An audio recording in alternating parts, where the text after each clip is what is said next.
Okay, sementara tunggu yang lain tu. Assalamualaikum warahmatullahi wabarakatuh dan selamat malam. Dia buatlah juga startnya 10.30 juga. Tapi tak apa.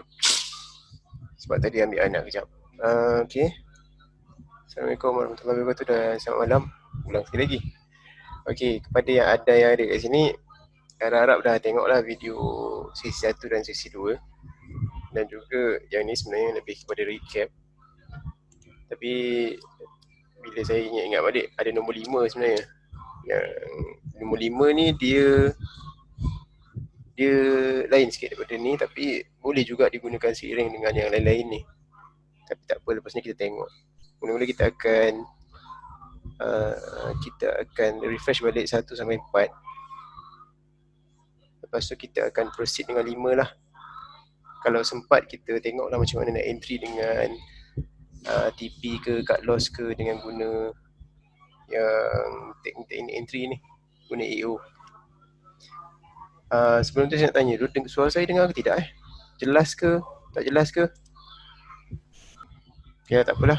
Kalau macam tu saya rasa saya pun dah terangkan kan yang video-video ni semua saya akan muatkan kat YouTube juga untuk yang terlepas ke atau ada kesibukan lain ke. Tapi tak apa. Benda tu semua saya akan record dan saya akan masukkan juga dalam YouTube saya. Okey. Dalam 2 sesi yang lepas saya tunjuk contoh-contoh dekat pair forex kan. Tapi kali ni saya buat kelainan sikit. Kita guna stok pula sebab ada antara kita yang trade stok kan. Jadi ini adalah stok Apple yang dekat Amerika Syarikat tu. Ya, Apple yang tu. Jadi sebenarnya Apple macam biasalah. Dia kalau stok ni dia macam, kalau dia trending, kalau dia trending up memang trending up, kalau dia trending down memang trending down. Memang cantik lah. Dia tak semacam forex. Siapa yang selalu dengan forex dia rasa macam senang, macam kalau buy terus naik kan. Kalau dia turun. Selalunya forex, selalunya stok memang macam tu. Dia kalau bull, dia bull. Memang perangai dia macam tu. Jadi saya akan tunjuk contoh bagaimana untuk entry dengan ni guna 4 ni. Kita cerita dulu pasal crossover zero. Crossover zero saya recap balik. Kemudian kita cerita pasal crossover zero. Bila kita cerita pasal crossover zero, kita tahu yang bila dia cross dari bawah kosong. Okey, selamat datang. Okey, dari bawah kosong ke atas kosong, maka itu adalah crossover zero. Tapi masalahnya bila berlaku macam ni, masalah yang kita selalu hadapi ialah kita punya entry akan menjadi agak lewat dekat situ.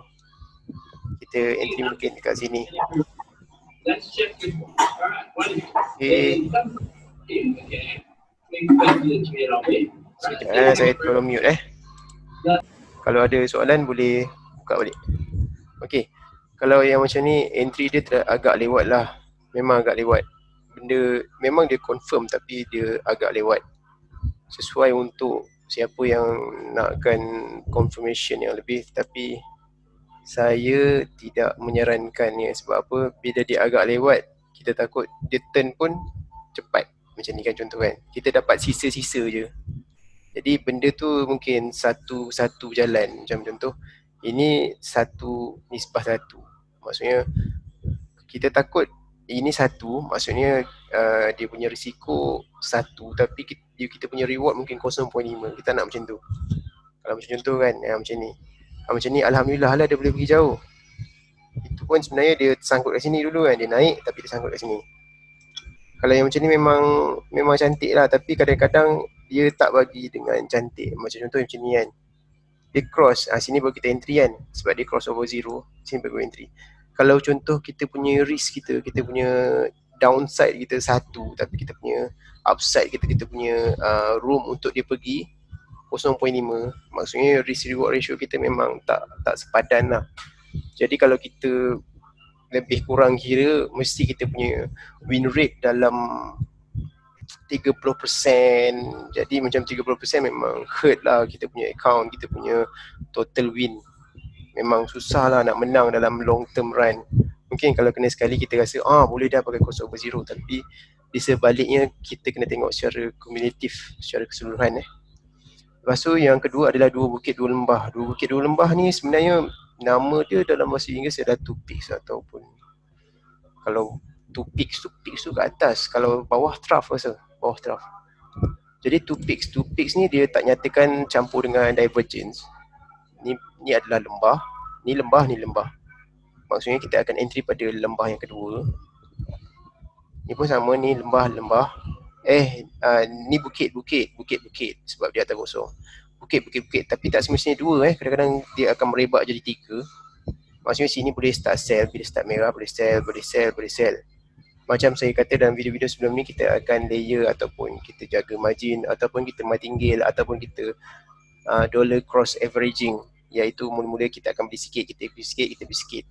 Kalau macam contoh saham lah. Sama juga dengan yang ni, kadang-kadang memanglah dia buat 2 bukit, tapi kadang-kadang dia boleh merebak sampai 4 atau 5. Tapi memang akhirnya dia turun kan. Cuma kita punya ketahanan akaun martingale ke apa benda ke, ataupun sebab kadang-kadang memang price dia kena bagi room dia untuk wiggle. Kadang-kadang lah. Tapi ini nampaknya macam lawan arus, lawan trend semasa, sebab trend nampaknya memang dia dah macam ni. Kalau tengok dia punya structure dia memang nak cuba naik. Jadi memanglah kita kena cari buy, bukannya tumpu ke sell. Tapi kalau kita boleh jaga margin, apa salahnya kan? Selagi kita rasa the risk, memang kita boleh tahan dengan risk tu. Lepas tu kita ada lembah pula. Lembah pun macam tu juga. Ini lembah pertama, ni lembah kedua, 3, 4, 5, 6. Dia boleh jadi banyak lembah. Tapi kadang-kadang lembah pun dia akan hurt banyak bila price trending. Ini contoh kan, dia trending ke bawah terlalu laju. So lembah ni pun macam tak berguna. Jadi kita teruskan dengan momentum MTF besar. Momentum MTF besar ni macam contoh kita tengok dekat daily ni, ada turutan warna. Contohnya ada turutan warna merah. Bila ada turutan warna merah, kita dah consider dia sebagai bearish punya momentum lah. Maksudnya bearish punya sentimen ada yang contoh ni merah. Tapi kadang-kadang macam yang ada seorang sahabat kita tu, dia perasan lebih awal, di mana dia tanya saya, macam mana nak tentukan momentum tu berapa banyak batang, banyak bar, adakah 1 ke 2 ke macam mana kan. Dekat situ pun saya pun terfikir, bagus juga soalan tu. Okey, 1 ke 2 ke 3 ke, kadang-kadang saya pun tak boleh nak cakap lebih. Sebab saya kata bila dia berterutan, maksudnya dia kena 2 dan ke atas. Saya tak boleh kata yang 3 tu dia akan berterusan jadi 4, berterusan jadi 5, berterusan jadi 6.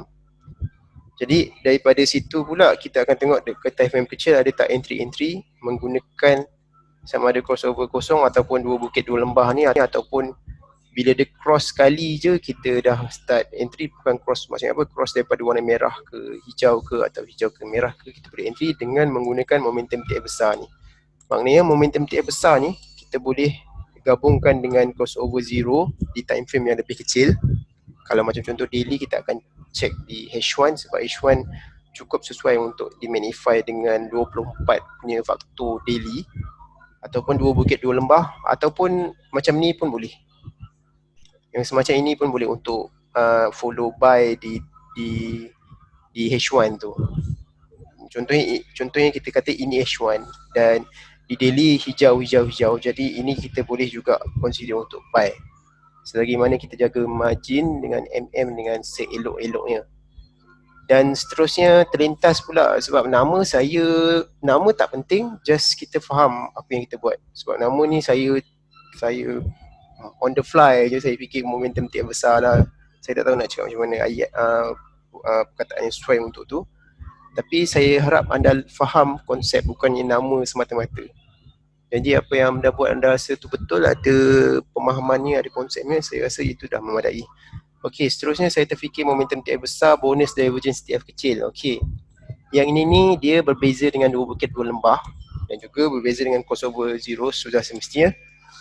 Dan divergence ni dia lebih berseni dan kompleks, sebab kalau saya akan buat satu topik pasal divergence, ianya boleh jadi juga satu topik yang sangat-sangat menarik dan panjang. Tapi saya seronok cakap pasal divergence sebenarnya, sebab divergence ni salah satu contoh kita boleh dapat sharp entry dengan menggunakan indikator semata-mata. Okey, Macam saya kata divergence. Ini bukan divergence lagi. Ini adalah start divergence. Yang ni divergence kan. Yang anda tengok. Price sini price turun dan betul indikator pun buat lower low. Sini dia buat lower low kan, price buat lower low, indikator pun buat lower low. Dan di sini dia buat higher low di indikator dan ini dibuat lower low. Maknanya sini dah ada ketidaksamaan pergerakan antara price dan indikator. Dan anda boleh lihat di sini dia cuba lagi buat lower low tapi indikator tetap juga tak berjaya untuk buat lower low. Dia buat higher low pula. Bermakna 2 kali kemungkinan besar kalau kita ikut divergence. Kalau kita buat divergence, ini adalah entry yang pertama buy, ini adalah entry kedua buy. Anda tengok price lompat kembali ke atas. Jadi kalau anda dapat contoh keadaan ini di H1 dan juga di daily pada masa itu berlakunya momentum buy, iaitu ada susunan bar hijau, mungkin anda boleh consider buy di situ untuk sharp entry ataupun martingale entry dengan lot yang berhati-hatilah, lot yang sesuai dengan kekuatan margin. Okey, nombor 5. Nombor 5 ni pun saya pun hari tu macam tak sempat cakap. Okey, yang nombor 5 ni agak seronok juga. Ingat tak mula-mula saya ada kata bias kosong. Bias kosong kita plus pula entry DTF kecil.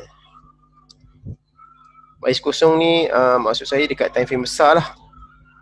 DTF ni time frame Time frame ni maksud dia jangka masa chart yang kita tengok tu.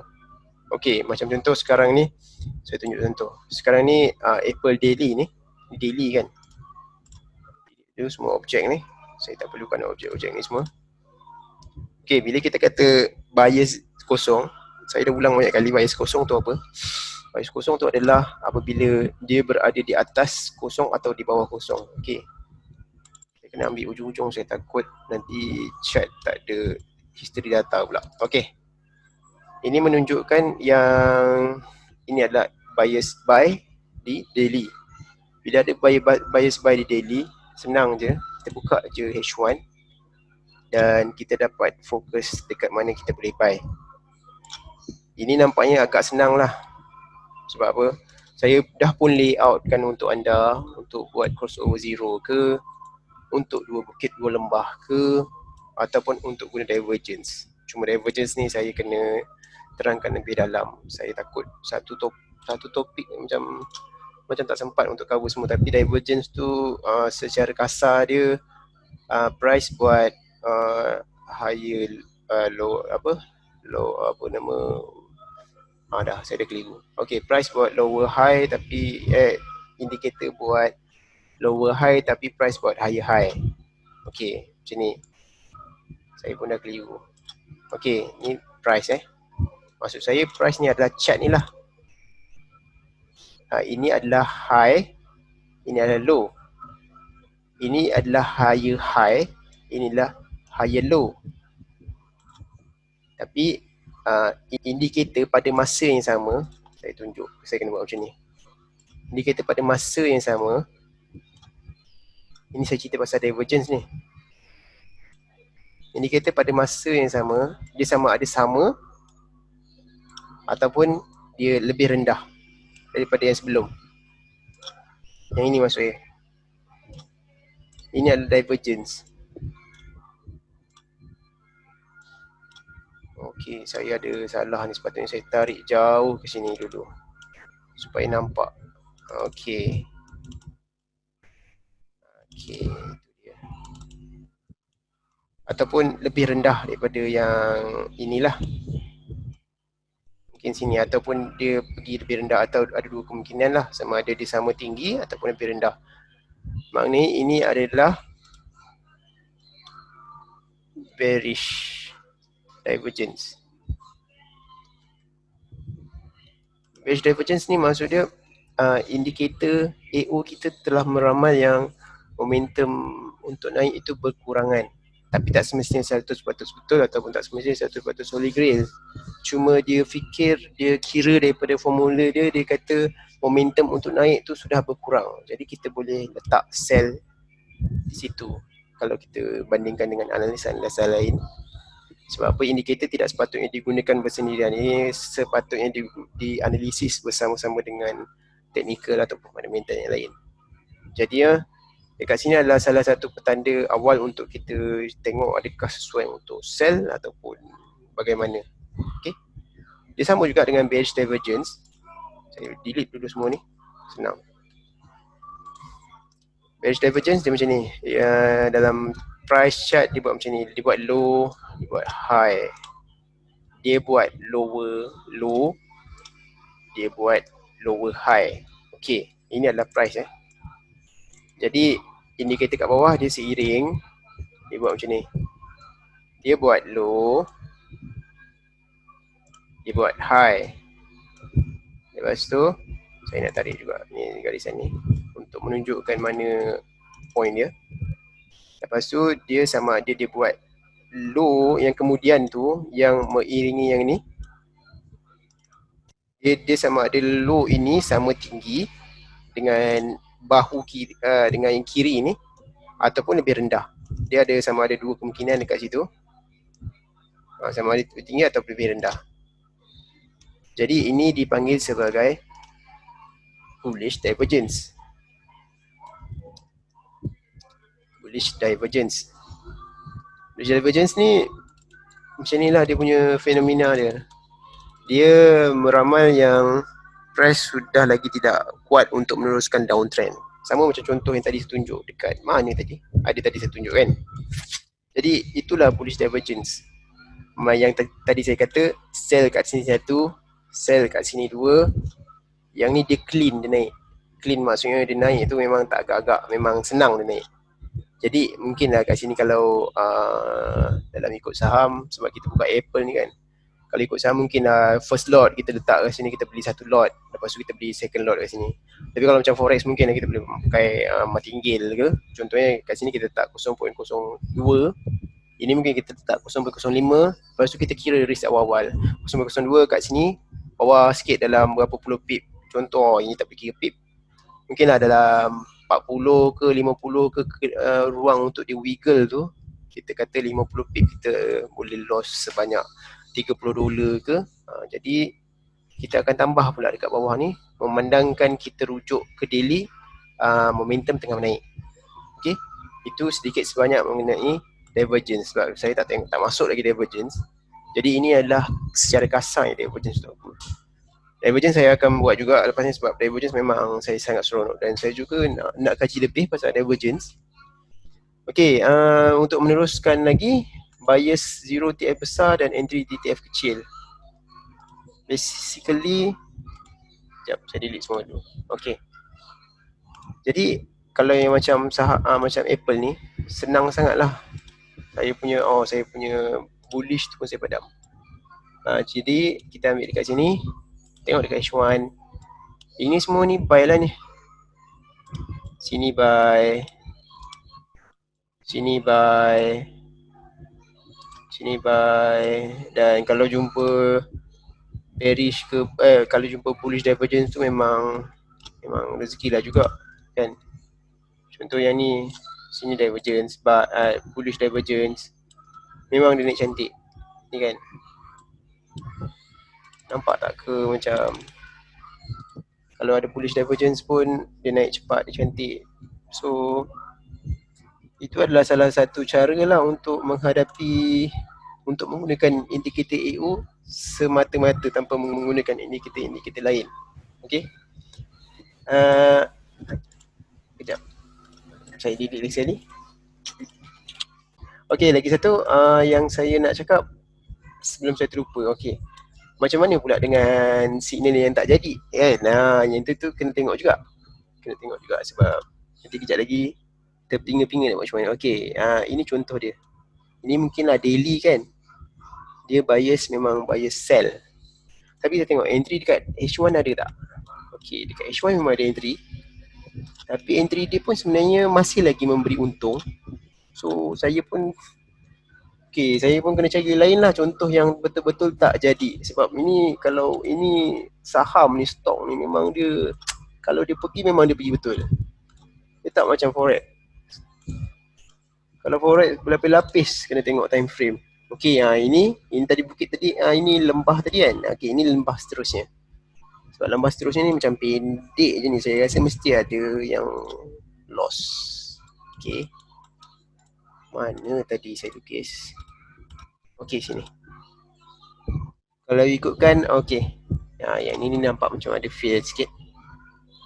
Okey, yang ni adalah bukit 1, ini adalah bukit 2. Ini adalah bukit 2, 2 bukit kan. So kalau macam contoh kita dah jual kat sini, sebab kita fikir buyer sell dekat daily kan. So saya tak tahulah nak cakap macam mana. Ini bukan 27 pip sebab dia Apple kan. Tapi tak apalah.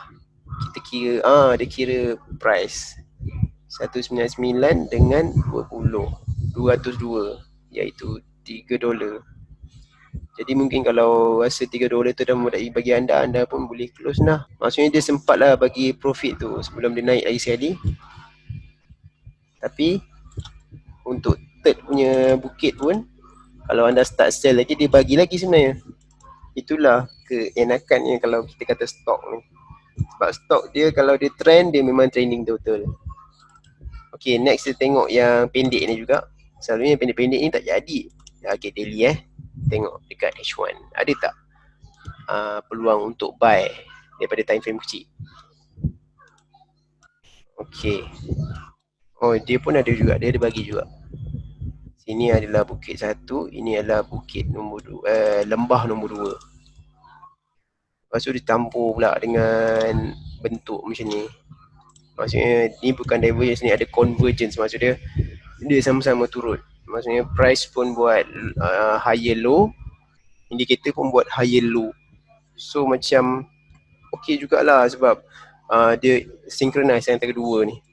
Jadi dekat sini kalau korang nak buy pun boleh sebab ikut daily kan. Masa ni kan indikator AO atas kosong, so masih lagi boleh buy. Jadi saya pun nak cari mana yang false signal. False signal mungkin ada, tapi anda kena buat backtest sendirilah dekat apa yang anda trade kan, instrumen apa yang anda gunakan. Okay. Jadi contoh saya akan guna chart, tadi saya tengok NZD Card, macam ada satu contoh yang sangat-sangat menarik. NZD Card. Okay, dekat sini nampak. Lepas tu ini nampak ni spike besar berapa pip? Ayo, 469 pip ke apa ni? 469 pip, 470. Besarnya satu hari. Okay. Ini masa news New Zealand tu kan. Object trend line show. Okay. Dekat sini kan. Okay, dekat sini. Kalau ikutkan tadi kita kata bias buy. Sebab kalau kita ikut yang nombor 5, bias kosong. Sebab bias yang nombor 5 ni sangat-sangat menarik. Saya rasa bias nombor 5 ni lebih mudah diikuti berbanding dengan 2 ni. Momentum ni. Tapi momentum ni pun ada juga masa-masa kita boleh guna. Tapi yang tu sangat-sangat sukar lah. Kadang-kadang saya pun terlepas. Saya lagi suka bias kosong ni sebab dia senang nampak atas kosong dengan bawah kosong. Jadi dekat sini dia suggest kita untuk cari buy kan. Tak apa, kita tengok. Sebenarnya kalau kita buy, kita sempat tak untung, sempat tak kita rugi. Okay. Satu, sini dah boleh start buy kalau kita rasa nak buy, ataupun kita tunggu bukit kedua pun boleh. Lepas tu tengok dekat sini. Sini dah start jadi, dia pula jadi entry untuk M5, faham tak? Sini. Sebab apa saya cakap? Tengok ni. Bila dia jadi macam ni, bila dia duduk kat bawah kosong pula ni untuk satu jangka masa, dia pula jadi entry untuk time frame yang lebih kecil untuk dia. Faham? Maksudnya kita boleh flip ke time frame yang lebih kecil untuk tengok sama ada entry ke tidak di M5 untuk support sell di H1 ni. Jadinya dia macam puzzle lah. Kalau agak-agak kita dah loss, kita masih lagi boleh, kita jangan lompat pay macam sahabat kita cakap tu, kita jangan lompat pair, tapi kita tengok dekat time frame lain apa yang terjadi. Kadang-kadang bila dia trending macam ni, sebab ini berdasarkan dua indikator moving average, maknanya dia memang lagging. Tapi bila dia trending, ini adalah petunjuk dia trending. Sini adalah petunjuk dia trending. Bila dia petunjuk dia trending, maksudnya kita boleh tengok dekat time frame kecil, mesti dia ada retracement untuk follow trending inilah, trending cell inilah. Okey, saya cuba buka dekat M5. Sekarang ni masa tinggal 9 minit untuk yang Zoom ni. Tapi tak apalah, kita cakap dulu sementara boleh. Kalau perlu kita sambung pula. Anda kena ingat 345 ni saya rasa dekat dalam internet tak ada kot. Ini baru pertama kali diceritakan. Sebab pengalaman saya guna AO ni seronok punya pasal. Berapa banyak screenshot buat. Nah, inilah dia. Oh, jauhnya mana pergi. Okey, ada pun. Okey, di M5 separuh juga. Tak berjaya juga. Okey. Macam saya kata kan, M5 tetap ada signal cell.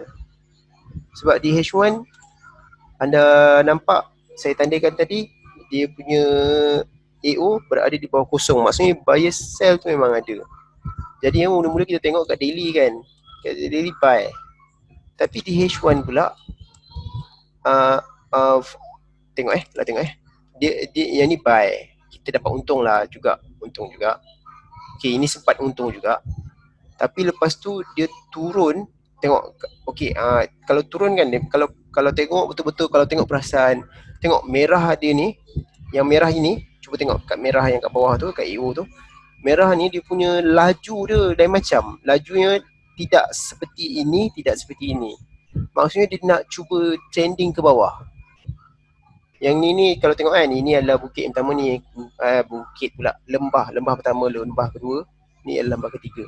Lembah ketiga ni sangat besar daripada segi amplitude dia. Amplitude. Daripada segi kekuatan dia untuk turun ke bawah. Jadi dekat sini mungkin kita dah perlu lupakan by daily tu.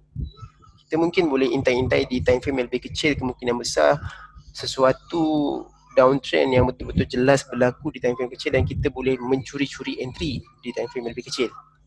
Sebab saya kata dalam ni, saya kata TF. Ini adalah salah satu sebab saya dipengaruhi oleh BBMA, iaitu aliran Omar Ali punya BBMA.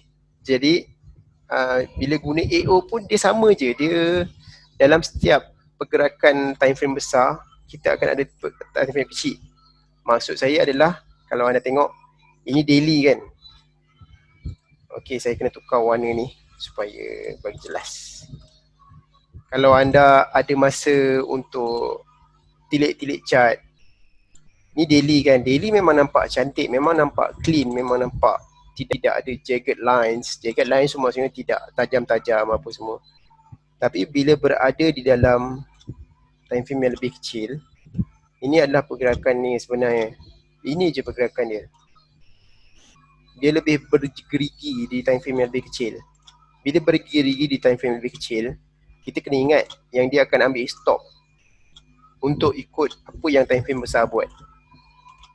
Untuk ubah time frame besar tu, kita perlukan modal yang sangat-sangat besar. Tapi kita ambil saja retracement dengan kita follow time frame yang lebih kecil ni. Apa yang time frame besar tu buat, kita follow dengan time frame yang lebih kecil ni. Kadang-kadang time frame yang lebih kecil dia akan ada pit stop dia.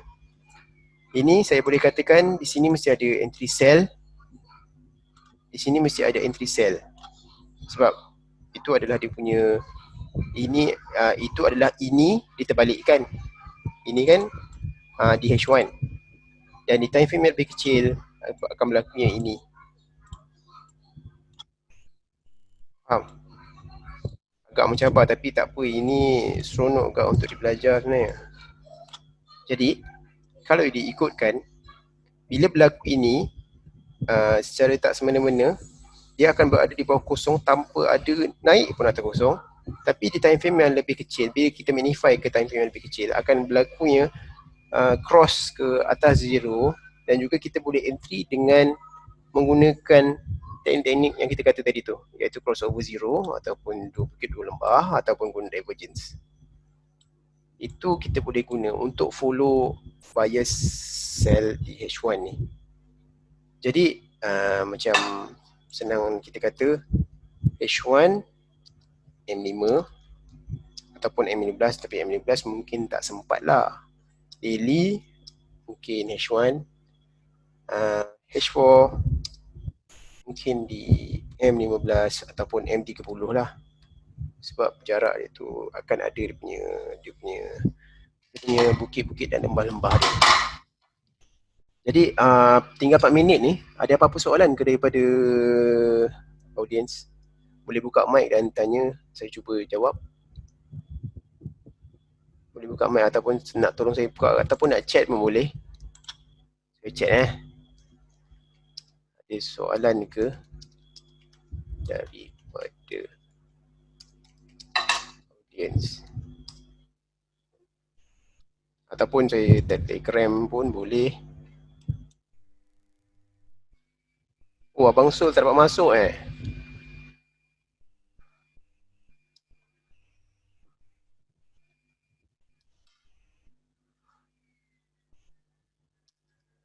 Siapa ada soalan? Saya tanya siapa ada soalan atau keraguan. Kita ada 3 minit lagi. Ataupun nak saya tunjuk contoh lagi ke yang mana yang tak faham antara 5 ni?